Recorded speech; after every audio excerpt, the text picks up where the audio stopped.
Tengo en la línea telefónica a Marcelo Ebrard, ex canciller de la República y participante en el proceso interno de Morena. ¿Cómo estás, Marcelo? Buenos días. Hola, muy buenos días. Saludarte a ti y a todo tu auditorio. Muy contento. Y pues ya listos para arrancar el día lunes. El lunes, ¿dónde arrancas, Marcelo? Pues va a ser una sorpresa, pero Danos la ya tenemos exclusiva. todo listo para el lunes, man, Bueno, y recorrer todo el país. bueno, vas a recorrer todo el país, son 2 meses.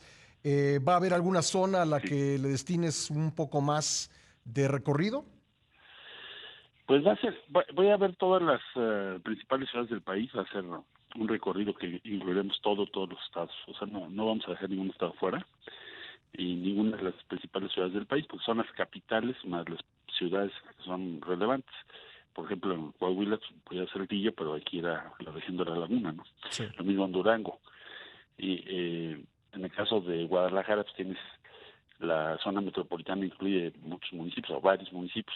Ujú. En el caso del Estado de México hay que ir a Toluca, pero hay que ir a Catepec y a todo el oriente. En fin. Entonces, te da tiempo para recorrer todos los puntos más importantes del país en ese periodo. Son casi que un poquito más de 70 días. Marcelo, lograste que Morena aceptara varias propuestas tuyas. La más Sí, importante, creo, la renuncia, la separación del cargo de quienes participan. Pero ahora lo que parece ser un factor que no pues habla de piso parejo es el tema del dinero. Ayer hiciste una propuesta de que Morena le abra una cuenta bancaria a cada uno de los participantes y ahí se deposite dinero de quienes simpatizan, un máximo de 5,000 pesos por persona. ¿Consideras que el dinero se puede convertir en un problema en este proceso? pues puede llegar a serlo. Yo lo que diría es, en lo que firmamos cuando, digamos, lo que aprobó el Consejo Nacional de Morena, hazte cuenta que es como una ley, y nos faltan algunas disposiciones reglamentarias. Ujú. Entonces, por ejemplo, dice el acuerdo del Consejo que no se debe permitir el derroche en publicidad y en otros rubros, pero fundamentalmente publicidad. Entonces, ¿cómo lo haces efectivo? Pues tienes que tener una fórmula que establezca qué cantidad de dinero va cada quien a gastar, de Ujú. dónde viene, porque hay una exigencia de transparencia y dice, no se pueden hacer acuerdos con grupos que estén vinculados a actividades ilegales. Entonces, pues eso cómo lo investigamos o cómo sabemos Ujú. si no está transparentado el origen de los recursos. Pero lo que pasa, yo ayer decía, le mandé la propuesta al partido, es ¿por qué no nos abren una cuenta cada quien de los que vamos a participar? Ujú. Que sea esa la vía para que quien quiera donar o simpatice pueda hacer depósitos hasta de 5,000 pesos, con lo cual tienes una fotografía perfectamente al día de cuál es el origen de los recursos y nos sujetamos esa cifra a Ujú. lo que logres recaudar. Es lo que propuse ayer. Eh, Vi que Mario ayer dijo que hoy nos lo van a contestar en alguno de los registros. Sí. Estará la expectativa a ver qué es lo No, que no nos dice, sabes lo pero que yo va creo a que presentar Mario Delgado. no lo sabemos, pero yo creo que es vital para dar ese punto. Bueno, hay especialistas con quienes hemos estado platicando que nos dicen que por la naturaleza del proceso que está llevando a cabo Morena y también especialmente por el tema del gasto, podría llegar a enfrentar quien gane la encuesta, Sí. pues lo mismo que enfrentó Félix Salgado Macedonio en la elección de gobernador pasada, la cancelación de su registro. ¿Tú temes que un escenario así? Lo muy probable, porque si revisas la ley, lo que nos estamos participando es en una contienda al interior de Morena. Ujú. Entonces, no habría razón para una sanción sanatoria. Eso no está regulado. Ujú. Sería una interpretación metalegal, más bien política, ¿no? Es como si ahorita alguno de los partidos señalase, oye, voy a elegir a la presidenta o al presidente del partido, quien será el año que entra considerado como puntero, ¿no? Ujú. ¿Sería eso contra la ley? No, eso no está prohibido. Entonces, no, legalmente no veo yo que haya un conflicto que nos pueda llevar a una desenlace de esa naturaleza, honestamente. Ya, ¿sientes que está, digamos, legalmente blindado lo que están haciendo y que en ningún momento Pues se viola yo, la ley yo electoral? creo que siempre vas a tener opiniones, hay muchos temas opinables. Para empezar, la regulación es opinable. Ujú. O sea, las propias disposiciones dicen son complejas, a veces no son claras, pero en fin, es la que tenemos, ¿no? Ujú. Entonces, pero no hay ninguna certeza más allá de duda razonable, Ujú. de que se esté violentando alguna disposición legal que ponga en riesgo el proceso para Morena en el año 2024. Y tan es así que muy pronto vas a ver que los demás partidos van a empezar a hacer también sus propios procesos, seguramente, porque si no van a perder mucha ventaja. Ya, otro reto, a ver cómo lo ves tú, parece ser la unidad, porque pues las cosas en el acto del Consejo Nacional del domingo, pues estuvieron caldeadas entre ustedes. ¿Cómo sientes el tema de mantener la unidad para que después el ganador pues cuente con el apoyo de quienes perdieron?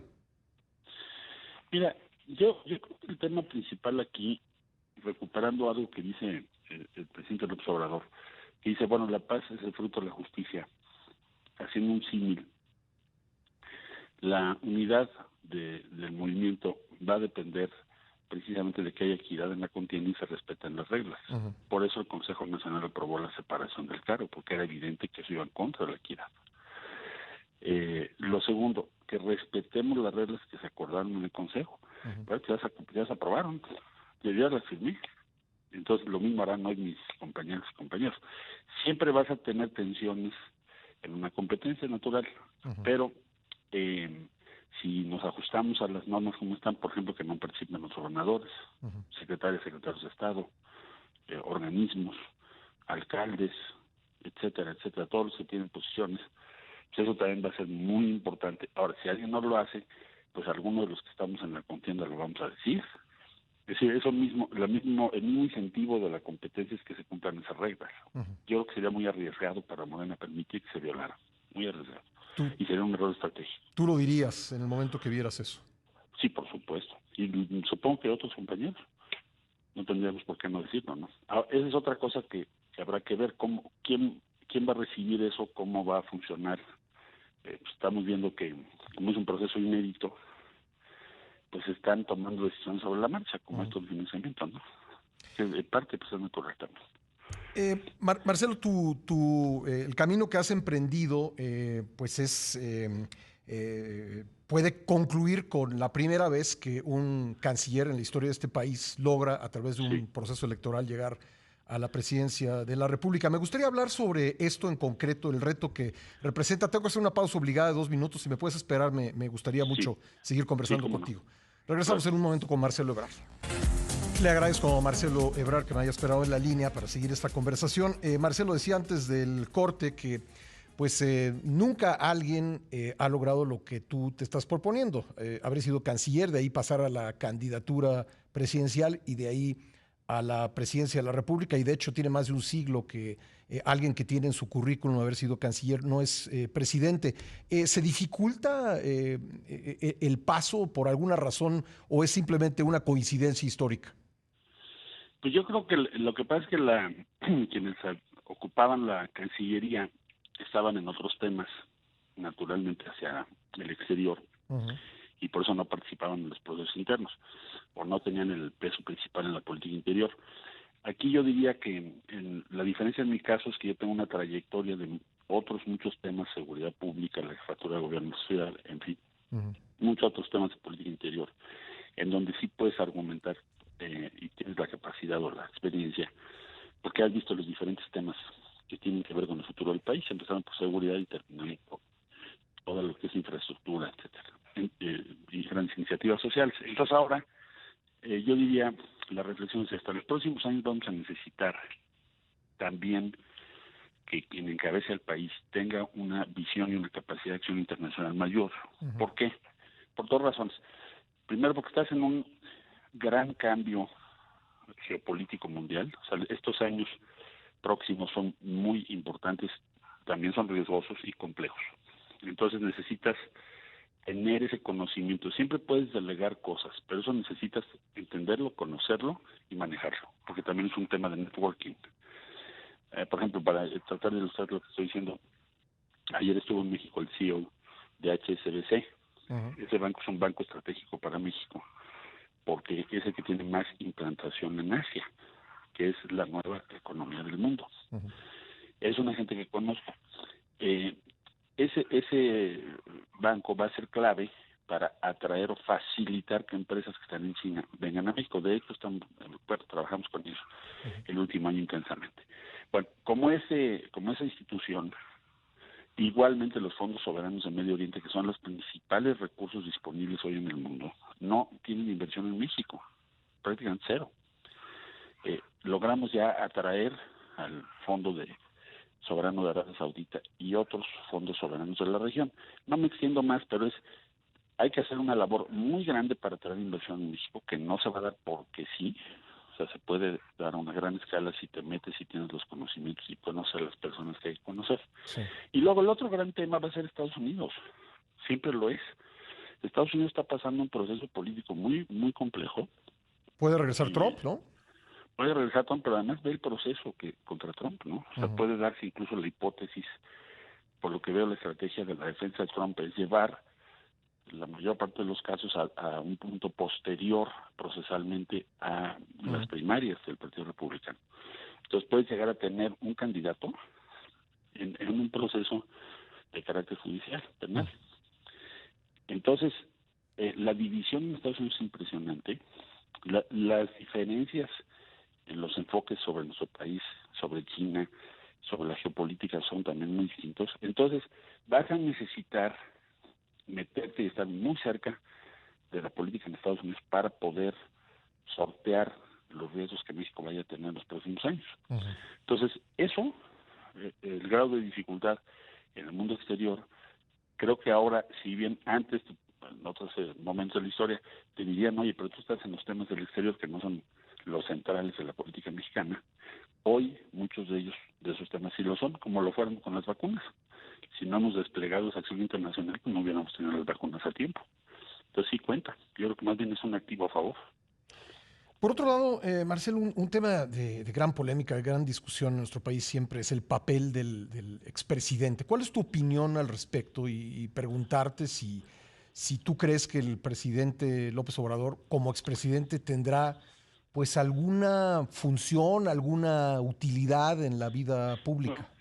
yo creo, en el caso de Andrés Manuel, yo soy el único que ha tenido el privilegio, el honor, la suerte y circunstancia, diría usted, de ser su sucesor. Fui su sucesor en la Ciudad de México, ya Sí. por el año 2006, del 6 al 12.